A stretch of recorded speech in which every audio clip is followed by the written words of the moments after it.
Assalamualaikum warahmatullahi wabarakatuh. Pada kesempatan ini saya akan memberikan video tentang pada pertemuan 4 tentang contoh analisis regresi data panel.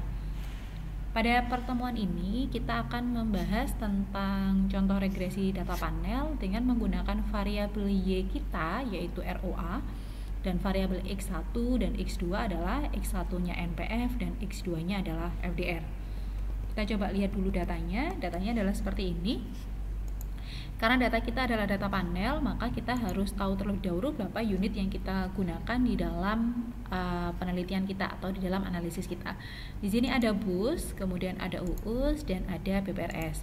Sehingga kita dapat katakan bahwa pada analisis yang akan kita lakukan ini, dia terdiri dari 3 unit. Kemudian data diukur atau diambil dari tahun 2019 sampai dengan tahun 2020 yang memiliki frekuensi diambil setiap bulan atau merupakan data bulanan. Kali ini dapat teman-teman lihat dari bulan yang digunakan adalah bulan Januari sampai dengan bulan Desember. Jadi ini nanti adalah data yang kita gunakan. Nah, bagaimana cara kita melakukan analisis dengan menggunakan regresi data panel? Langkah-langkahnya adalah yang pertama, kita akan melakukan pengujian deskriptif, kemudian kita akan membuat grafik dari masing-masing variabel yang kita miliki. Kemudian kita lanjutkan dengan pengujian multikolinearitas, kemudian dilanjutkan dengan membuat model common effect atau CEM. Kemudian kita membuat model fixed effect atau VEM, kemudian kita membuat model random effect atau REM. Kemudian kita lanjutkan dengan uji LM, kemudian uji Chow, kemudian uji Hausman. Dan dari 3 pengujian ini kita akan mendapatkan model terbaik. Dari model terbaik ini selanjutnya kita akan lakukan uji normalitas, uji heteroskedastisitas, dan yang terakhir adalah uji autokorelasi. Baik, tidak perlu kita berlama-lama untuk melakukan analisis. Kita analisis data kita dengan menggunakan FViews. Kita buka FViews. Kita buka FViews terlebih dahulu. Kemudian kita create a new FViews file. Kita membuat FViews yang baru. Kemudian data yang kita miliki adalah data panel, sehingga teman-teman memilih work file structure tipenya adalah balance panel. Kemudian data yang dipakai memiliki frekuensi bulanan, jadi frekuensinya kita pilih monthly. Start date-nya adalah 2019 sampai dengan 2020 dan number of cross section-nya adalah 3. Jadi silahkan dilihat kembali bahwa data yang kita miliki adalah data panel, maka work file structure tipenya adalah balance panel. Kemudian panel specification-nya, karena data kita diukur dari bulan Januari sampai dengan Desember, maka kita katakan dia memiliki frekuensi monthly. Kemudian start date-nya adalah 2019 hingga 2020 dengan number of cross section-nya adalah 3, yaitu BUS, UUS, dan BPRS. Kalau sudah, teman-teman bisa klik OK. Nah, kita sudah mendapatkan hasil ini. Sebaiknya kita sebaiknya kita save terlebih dahulu untuk menghindari tiba-tiba dia mengalami error. Silakan save, kemudian letakkan di tempat yang teman-teman gunakan atau teman-teman biasa taruh gitu ya. Saya taruh di sini, saya kasih nama regresi data panel. Kalau ditanya mau single precision atau double precision, boleh pakai single, boleh pakai double. Saya pilih yang single aja. Kalau sudah, klik OK. Baik, kita tiba di sini untuk memasukkan data terlebih dahulu. Caranya adalah teman-teman buka Excel-nya. Kita copy dia mulai dari tulisan ROA, jadi judul dari datanya ROA, kemudian NPF, kemudian FDR, kita copy sampai bawah. Jadi ROA, NPF, FDR kita copy sampai bawah. Sudah copy, kemudian kita masuk ke FViews. Cara memasukkan datanya adalah teman-teman silahkan klik quick, kemudian empty group. Jadi ini adalah salah satu cara yang paling gampang untuk kita memasukkan data. Kemudian perhatikan bahwa ketika kita tadi mengcopy data mulai dari judul, maka kita harus menempatkan judul di posisi paling atas sendiri. Jangan di posisi di sini yang ada tulisan 1-19M01 tapi di atasnya lagi. Caranya adalah teman-teman cari kursor ke atas. Nah, di sini nanti kita akan dapatkan satu baris yang isinya kosong. Nah, itu fungsinya adalah meletakkan judul data kita gitu ya. Silakan paste di sebelah sini. Kita akan mendapatkan ROA, kemudian ada NPF, kemudian ada FDR. Nah, dia nanti akan muncul di jendela work file kita, ada NPF, FDR, dan ROA. Kalau sudah sampai di sini, teman-teman boleh melakukan langkah yang selanjutnya atau langkah yang pertama kita, yaitu memunculkan deskriptif dari data. Boleh teman-teman tutup ini atau bisa juga teman-teman masih di sini. Kalau misalkan sudah terlanjur tertutup gitu kan, ini kita tutup. Yes, maka teman-teman caranya adalah klik FDR, klik NPF, klik ROA. Kemudian klik kanan, kita open sebagai grup. Kalau sudah seperti ini, maka kita sama seperti yang tadi gitu ya. Kita lanjutkan proses kita di mana kita akan melakukan uji deskriptif. Uji deskriptif atau mengeluarkan deskriptif data dapat kita lakukan dengan klik view, kemudian deskriptif statistik, kemudian kita pilih common sample. Nah, di sini akan menghasilkan hasil statistik deskriptif. Seperti biasa, kalau kita sudah mendapatkan output, teman-teman bisa menyimpan output itu dengan cara ya, betul, kita freeze, kemudian kita kasih nama. Di sini kita kasih nama adalah deskriptif. Bentar, saya kasih angka 1. Nah, dengan menggunakan deskriptif ini kita bisa menggunakan mana saja sih nanti yang teman-teman pakai, tergantung dari kebutuhan daripada teman-teman semuanya. Baik, selain menggunakan statistik deskriptif dari grup statistik ini, dari grup yang ada kita buka ini, kita juga bisa mengeluarkan hasil multikolinearitas. Salah satu cara untuk mengeluarkan hasil multikolinearitas yaitu dengan menggunakan korelasi. Teman-teman bisa klik view, kemudian covariant analysis.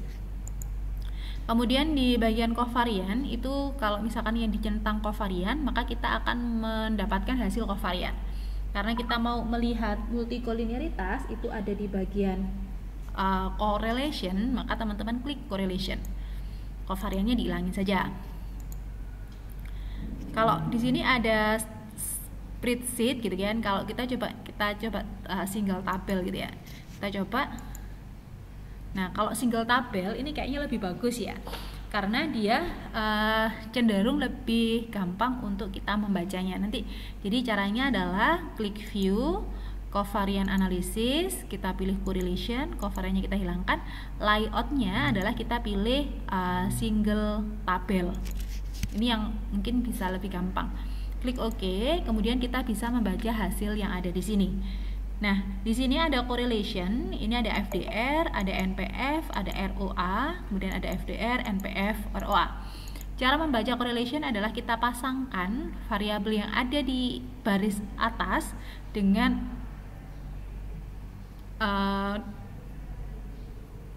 variabel yang di kolom pertama. FDR dikorelasikan dengan dirinya sendiri adalah 1. NPF dikorelasikan dengan FDR adalah 0,754. ROA dengan FDR adalah 0,89, ROA dengan NPF adalah 0,7494. Nah, pada saat pengujian multikolinearitas, kita akan melihat berapa besarnya korelasi antar variabel X kita. Nah, variabel X kita yang kita gunakan di kasus ini adalah NPF dan FDR. Di sini NPF dan FDR korelasinya adalah 0,754. Korelasi ini 0,754 itu kurang dari 0,8. Sehingga dapat kita simpulkan bahwa pada kasus ini dia tidak terjadi kasus multikolinearitas. Oleh karena itu kita bisa freeze, kita kasih nama nomor 3, multikolinearitas. Caranya gitu ya. Jadi ini mungkin saya kasih warna gitu ya. Ini saya kasih warna biar nanti pas teman-teman lihat itu nggak susah, nggak bingung gitu ya. Ini saya kasih warna kuning. Ya. Kok kuningnya di situ, salah sebentar. Teksnya warnanya hitam, fillnya yang warnanya hijau gitu aja. Oke. Jadi dia di sini kalau misalkan mau dikasih keterangan, boleh saya keterangan di sini karena nilai korelasi antara FDR, FDR dan NPF sama dengan 0,754 kurang dari 0,008, maka tidak terjadi multikoliniaritas. Kayak gitu. Coba sih ini ya seperti itulah intinya. Kalau nanti misalkan caranya gitu. Jadi karena dia korelasinya antara FDR dan NPF-nya 0,754 kurang dari 0,8, dia tidak terjadi multikoliniaritas. Baik, kita tutup. Untuk nomor 1 dan nomor 3 sudah selesai, grupnya kita tutup. Kalau ditanya delete, yes. Langkah selanjutnya adalah kita mengeluarkan grafik. Grafik ada di bagian FDR, NPF, dan ROA gitu ya. Caranya teman-teman klik FDR 2 kali, kemudian klik view, kemudian graph, kemudian kalau ditanya apa-apa langsung oke aja. Di sini adalah grafnya. Saya ingatkan kembali bahwa semua proses yang kita lakukan untuk menyimpan output adalah dengan menggunakan phrase baru dinama. Jangan tiba-tiba kita namakan. Kalau kita namakan nanti variabel kita berubah nama. Ya, kita phrase name. Nomor 2 ini grafik FDR. Kalau sudah grafik FDR sudah selesai, kita lanjut ke grafik yang lain, yaitu grafiknya NPF. Klik 2 kali pada NPF, kemudian kita view graph, oke, kita phrase, kemudian kita oke, kita name. Ini nomor 2 grafik NPF. Selanjutnya yang terakhir adalah grafiknya ROA. Klik 2 kali pada ROA, view graph, oke, kita phrase, kita kasih nama. Nomor 2 E2 grafik ROA. Panjangan deh. Sudah, kalau sudah berarti kita sudah tutup atau kita sudah selesai untuk yang deskriptif, yaitu deskriptif statistik. Kemudian ROA gitu ya, deskriptif statistik, grafiknya plus multikoliniaritas. Kalau itu sudah, maka kita akan lanjutkan model kita dengan membuat model common effect, fixed effect, dan random effect. Bagaimana caranya? Caranya adalah teman-teman klik quick, kemudian estimate equation. Seperti biasa, teman-teman masukkan variabel Y, baru kemudian C, variabel X1 dan variabel X2. Variabel Y kita adalah ROA, kemudian C, kemudian NPF, kemudian FDR. Nah, biar kita tidak melakukan 2 kali dalam proses atau nanti ngetik-ngetik lagi, biasanya saya akan lebih suka ini saya blok, kemudian saya copy. Jadi biar blok, copy, biar nanti ketika saya menulis model lagi saya nggak usah nulis-nulis lagi gitu ya. Kemudian yang membedakan antara satu model common effect, fixed effect, dan random effect itu ada di bagian panel optionnya. Di bagian panel option itu ada cross section, ada period. Nah, cross section itu menunjukkan bahwa model fixed effect atau random effect mau dibuat berdasarkan apa? Berdasarkan periodnya ataukah berdasarkan cross sectionnya. Nah, kalau kita mau memilih model kita adalah common effect, maka cross section dan period dia akan menggunakan non dan non. Kemudian kalau kita menggunakan fixed effect, maka di bagian cross section kita akan pilih fix. Period boleh kita pilih fix, boleh kita pilih non. Kemudian untuk kita memilih random effect, maka di bagian cross section kita akan pilih random, periodnya non. Seperti itu. Nah, Untuk yang pertama kita akan memilih efek specification-nya, random section-nya adalah non dan non. Jadi specification-nya seperti ini, modelnya ROA, C, NPF, FDR, panel option-nya adalah non dan non. Kalau sudah kita klik OK, maka kita akan mendapatkan model CEM. Kita kasih nama model CEM. Selesai di CEM, kita tutup terlebih dahulu. Kita akan membuat model yang selanjutnya, yaitu ada model FEM. Kita pilih quick, kemudian estimate equation. Tadi kan kita sudah copy ya, berarti klik kanan, paste.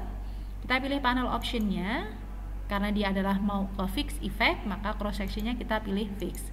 Kalau sudah, klik OK, kita dapat hasil yang fix effect. Dari hasil fix effect ini kita kasih nama model FEM. Sudah, di sini nanti taunya dia fix effect dari mana, gitu kan ya. Kalau teman-teman lihat di sini ada metodenya adalah panel least square, dia berarti dia adalah fixed effect. Atau kita lihat lagi, kalau dia sini berarti dia fixed effect. Kalau sudah, kita lanjutkan. Ini tutup dulu. Model yang selanjutnya adalah model random effect. Klik quick, kemudian estimate equation, kita klik kanan, paste. Panel optionnya kita pilih random. Klik OK. Di sini ada panel AJLS cross section random effect. Jadi ini punyanya random effect. Kalau sudah, kita kasih nama ini model RAM. Kita sudah punya 3 model, yaitu model CEM, model FEM, dan model RAM. Kita lanjutkan pengujian kita untuk mengetahui model mana yang paling baik. Pengujiannya ada 3, yaitu uji LM, uji Chow, sama uji Hausman. Kita akan mulai terlebih dahulu dengan menggunakan uji LM. Klik 2 kali di model CEM. Jadi uji LM itu letaknya di CEM.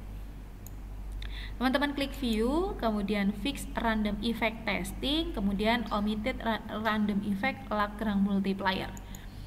Untuk Lagrange multiplier ini, kalau teman-teman menggunakan FU versi 10 atau di atasnya, kemungkinan dia tidak akan keluar.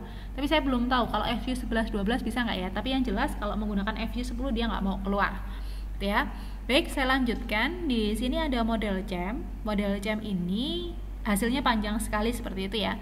Yang kita lihat nanti adalah bagian probabilitasnya. Di sini ada probabilitas. Jadi yang di dalam kurung itu adalah probabilitasnya. Cara bacanya adalah kita lihat di tes hipotesisnya ada cross section, time, dan both. Itu menunjukkan bahwa random effect yang teman-teman pilih tadi dia menggunakan yang apa? Random effect yang kita pilih tadi dia tulisan randomnya ada di bagian mana? Seperti itu. Nah, model random effect yang tadi kita lakukan dia ada di bagian cross section. Sehingga teman-teman nanti cukup lihat di bagian ini. Nah, dari hasil itu diketahui bahwa nilai probabilitasnya adalah 0,2155, dia lebih besar dari 0,05. Sehingga dapat kita simpulkan bahwa dengan menggunakan uji LM yang paling bagus adalah model CEM. Jadi kita freeze, kita kasih nama, kita kasih nomor 4 aja ya. LM ini CEM. Selesai di CEM, kita tutup. Kita lanjutkan ke model FEM. Model FEM itu untuk menguji untuk menguji model yang untuk menguji pengujian uji Chow. Caranya klik view, kemudian fix random effect testing, dia ada di bagian likelihood ratio. Jadi uji Chow itu adalah ada di bagian likelihood ratio. Teman-teman klik seperti itu aja.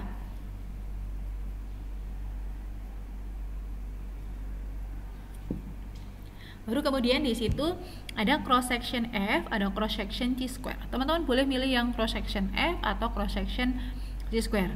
Nah, yang dilihat adalah bagian probabilitasnya saja yang paling gampang untuk kita bandingkan dengan alfa. Nah, di sini nilai probabilitasnya adalah 0,7742. 0,7742 ini lebih besar dari 0,05, maka dapat kita simpulkan bahwa dengan menggunakan uji Chow, gitu ya, model yang paling baik itu adalah CEM. Kita freeze, kita nip, Ini nomor 5, chow. Terus apa? Cem. Nah, sebenarnya kalau misalkan kita sudah dapat dari LM dan chow itu sama-sama cem, uji yang selanjutnya tidak harus kita lakukan. Tapi karena kita masih proses di sini adalah proses belajar, alangkah baiknya tetap kita lakukan biar kita tahu bagaimana cara untuk mengeluarkan hasilnya. Baik, kita tutup terlebih dahulu. Kita lanjutkan. Di sini ada model rem. Klik 2 kali. Model rem ini digunakan untuk mengeluarkan hasil pengujian uji Hausman. Teman-teman klik view, kemudian fix random effect testing, kemudian pilih correlation random effect Hausman test. Dari Hausman test, teman-teman dapat probabilitas 0,7874. Karena dia lebih besar dari 0,05, maka kita pilih model yang terbaik adalah model, betul? Modelnya adalah model rem. Kita freeze, kita kasih nama berapa? 6 Hausman rem. Sudah, kita tutup. Bentar. Kok belum? Bentar. 6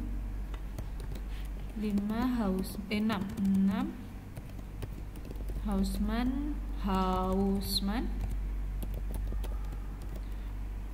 rem. Sudah, kita tutup. Nah, di sini kita tutup dulu juga yang di sebelah sini. Kita sudah dapatkan nih dari uji LM cem, dari uji chow cem, kemudian dari uji Hausman adalah LM. Nah, dari ketiga hasil ini berarti dapat kita simpulkan bahwa model terbaik yang kita dapatkan adalah model, betul sekali, model kita adalah model cem. Maka model terbaik yang kita miliki itu adalah model cem. Silahkan klik 2 kali di model cem, klik. Kemudian di sini adalah model terbaik yang kita dapatkan. Teman-teman freeze, kemudian kita kasih name. Ini nomor 7, ini model terbaik. Model terbaik cem. Sudah? Kalau sudah, kita bisa tutup. Nah, uji selanjutnya adalah uji normalitas, uji autokorelasi, dan uji hetero. Autokorelasi sebenarnya teman-teman juga bisa melakukannya dengan menggunakan Darwin Watson statistik atau dengan menggunakan uji yang lain. Nanti kita coba akan menggunakan uji yang lain dulu gitu ya. Baik, kita akan mulai dengan uji normalitas. Teman-teman klik view, residual diagnostik, histogram, normality test. Ini untuk pengujian normalitas. Nah, dari hasil pengujian normalitas, teman-teman dapat probabilitasnya adalah 0,086. 0,086 ini dia lebih besar dari 0,05, maka dapat kita simpulkan bahwa model terbaik yang kita dapatkan pada persamaan ini atau pada model ini adalah dia sudah mengikuti distribusi normal. Saya kok nggak Jadi karena probabilitasnya lebih besar dari 0,05, maka residual berdistribusi normal. Kita freeze, kita name, kita kasih nama berapa? 8 normalitas. Lanjut dari normalitas, kita bisa melakukan pengujian autokorelasi dengan cara klik view, residual diagnostik. Teman-teman pilih cross section dependent test. Nah, teman-teman bisa menggunakan Bruce-Pagan, pesaran scale, atau pesaran CD. Kita makainya Bruce-Pagan. Nah, dari yang Bruce-Pagan kita dapatkan probabilitasnya adalah 0,00009. Dia kurang dari 0,05. Maka kita simpulkan bahwa di sini di kasus yang cem ini dia ada kasus autokorelasi. Biasanya kalau memang nanti dia ada kasus autokorelasi, maka harus kita sembuhkan gitu ya. Tapi sementara kita biarkan model ini apa adanya dulu. Kita freeze, kita kasih nama nomor 9 autokorelasi. Selesai di autokorelasi, kita akan beranjak ke uji heteroskedastisitas. Di uji heteroskedastisitas, dia tidak menyediakan secara langsung pengujian heteronya. Berbeda dengan menggunakan regresi yang secara umum kemarin, dia sudah banyak sekali ujinya. Untuk yang di panel, kebetulan dia tidak menyediakan hasil ujinya, sehingga kita akan melakukan pengujiannya secara manual. Caranya adalah kita akan menggunakan metode Gleiser, di mana Gleiser nanti dia variabel y-nya adalah menggunakan harga mutlak residual. Caranya adalah klik proc, make residual series, residual tipenya ordinary, name-nya adalah resid 01. Kita klik OK. Oke, ini masih ada negatif dan ada positif, maka kita akan mempositifkan semuanya. Caranya kita tutup dulu. Ini juga kita tutup. klik quick, kita generate series, kita tulis AB res atau ABS res boleh, ABS res atau ARES juga boleh, terserah. Ini kayak ARES gitu aja, ARES absolute res. Jadi ABS dalam kurung resid 01. Kenapa kita tulis resid 01? Karena tadi pada saat kita menyimpan residual, kita menyimpannya dengan menggunakan resid 01 gitu ya. Dan klik OK, maka kita akan dapatkan yang di sini ARES. ARES itu semuanya sudah berbentuk positif semua. Tadi yang negatif dia sudah positif. Saya lupa. Kita sering-sering save ya. Jadi nanti ketika tengah-tengah dia ada error gitu, kita nggak akan tiba-tiba nyesek gitu ya. Baik, saya akan lanjutkan pengujian Glatzer kita. Teman-teman klik quick estimate equation. Jadi hampir mirip dengan yang pernah kita lakukan sebelumnya. Jadi teman-teman klik ARES sebagai harga mutlak residual, C, kemudian NPF dan FDR. Kemudian karena modal terbaik kita adalah CM, maka panel optionnya tetap non dan non. Tapi kalau misalkan nanti dia model terbaiknya adalah FEM, berarti kita harus rubah sesuai dengan model terbaik yang kita dapatkan.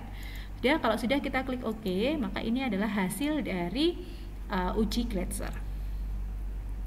Kita freeze, kita kasih nama, ini 10 ya, 10 hetero, hetero. Kalau sudah kita baca hasilnya, jadi teman-teman biasanya membaca hasilnya kan di sini NPF sama di FDR. Karena NPF memiliki probabilitas lebih besar, kurang dari 0,05, maka NPF berpengaruh terhadap harga mutlak residual. Sehingga kita simpulkan bahwa pada kasus ini dia terjadi heteroskedastisitas. Baik, ini kita name, kita kasih nama sebagai Glatzer, uji Glatzer, uji Glatzer. Baik, kita tutup, kita save kembali. Ini untuk contoh kita, jadi kita sudah selesai di contoh bagaimana cara untuk mengeluarkan hasil-hasilnya ada di Fuse. Kemudian nanti teman-teman bisa lanjutkan pengerjaannya dengan menulisnya atau memindahkannya ke dalam Word gitu ya. Kemudian baru diartikan sesuai dengan hasil yang diperoleh. Baik, sekian dulu dari saya. Terima kasih. Wassalamualaikum warahmatullahi wabarakatuh.